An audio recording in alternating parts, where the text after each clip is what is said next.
To my channel. Let us look at one more evaluation of a prefix expression. So for a prefix expression, we need to evaluate from right to left, right, until we encounter an operator. So here we see 2 here and then 3 and then we stop at a star or multiplication, right? So our operand 1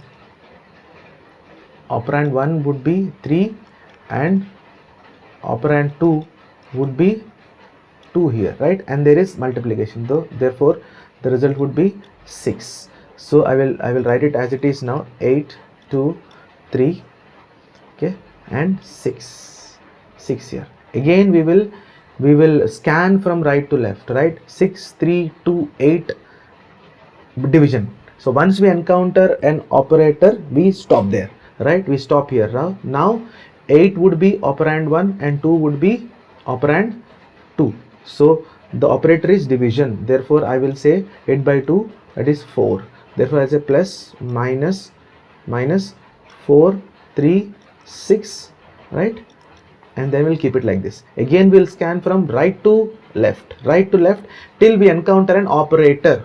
Once we have an operator, just the operand right after the operator will be operand 1. Therefore 4 will be operand 1 and 3 will be operand 2, and I put minus in between, right? That would be 1, right? 4 minus 3 1, right? So I'll say here plus 1 6, right? Again we scan from right to left. So I'll say 6 1 plus, we stop here. 1 would be operand 1, 6 would be operand 2, and I will insert plus, that would be 7. So 7 is my answer. Right? We will do the same using stack. We will let it remain here because we will have the same expression coming up. So I will draw a stack here. First, the stack is empty.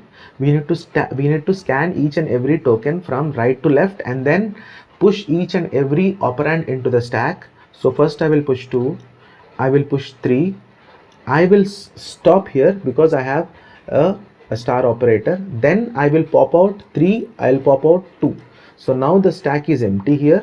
I popped out 3 and 2, and 3 will become operand 1 and 2 would be operand 2, right? And then the answer would be 6, right? So 6, once I have 6 here, I will push 6 into the stack here, right? And then I have 3 now. I have 3, I have 2, and then I have 8. I will push everything into the stack, right? 8 now is the top of the stack, and then I will stop here because I have now division. Once I encounter an operator, I will stop there. Now the top of the stack is 8 and this is 2. Now 8 will become the, so I will pop out 8 and I will pop out 2.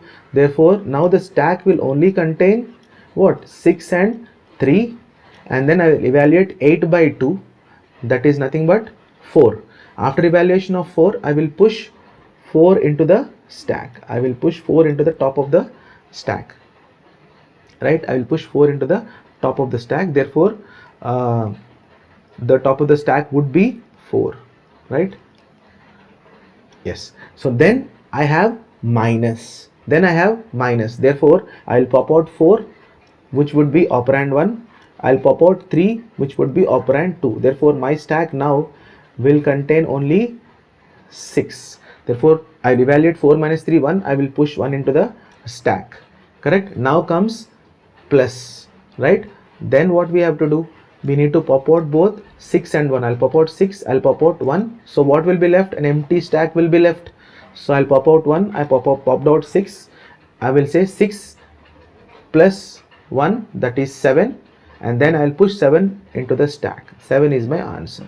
Therefore as you can see, we got the same answer, right? So therefore for the GATE exam, you can actually use this method, and you can use the stack method for the university exam, because university exam will have certain number of marks, and to fulfill those marks, if you can show the stack structure, that would be much better.